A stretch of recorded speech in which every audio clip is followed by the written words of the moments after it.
potential demolition in the former village of Loggieville. And I guess I'll defer to you, Manager Noel.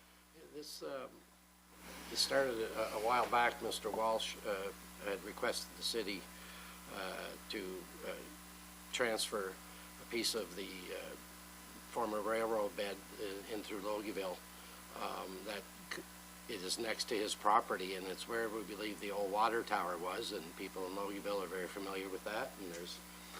And Mr. Walsh had indicated his desire to try and preserve that, with the fear that, you know, the government could just tear it down and it wouldn't be used. He was advised at the time that we didn't own it. Subsequent to that, we inquired of the province about transferring ownership, believing we already owned a good portion of this trail.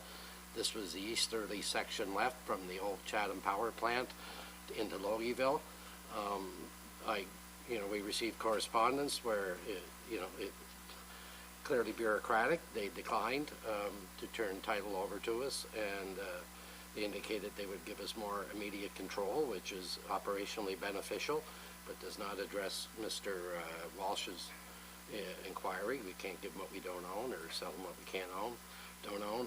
It would appear he's going to take another stab at it, and although he doesn't write it, I interpret it as seeking some sort of support for his request for the province to transfer that little piece of ground beside the trail. You know, if you picture it, the trail goes smooth, then there's a small little jog that's legally part of the trail, but is the water tower. And so, although he didn't write it that way, we interpret it as, he says, I plan this being my last attempt to repurpose it. I think he's going to take a third shot with them, and I guess the question would be, does council support his effort to gain title? And if so, you'd have to send it up to a council meeting to publicly state you support his request. And I, from the chair, I do interpret the letter the same way as yourself. Councillor Arsenault. Yeah, I just want to be sure here. So Mr. Walsh does understand that the city does not own the property? Yeah, he was advised. He's called my office a couple of times, and I can tell you he was advised. Okay. And that's why I think he's trying to try it himself again. Okay. And so, I know at least a couple of times he was advised on the telephone. Yeah, like we have not told him no in this. No, we don't own it, right. So we can't tell him no. Just want to be sure. Yeah. And I guess point of clarification, Manager, well, let's assume Mr. Walsh is successful in his pursuit here. Would it still go us to Mr. Walsh, or we would be? Province would divest of us? It would divest of that little portion.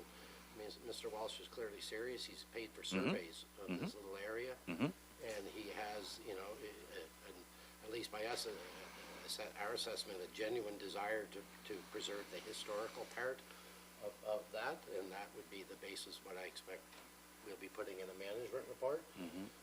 On that basis, it's not just a guy wants a piece of ground to put a baby barn on.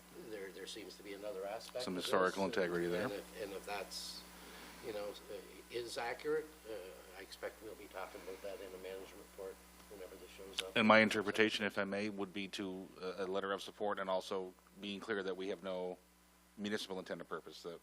Yeah, I guess it would be that the city mayor Maché supports the attempts, or the Mr. Walsh in his desire to take a title to that portion and to use it to preserve the historical nature of the property. Okay.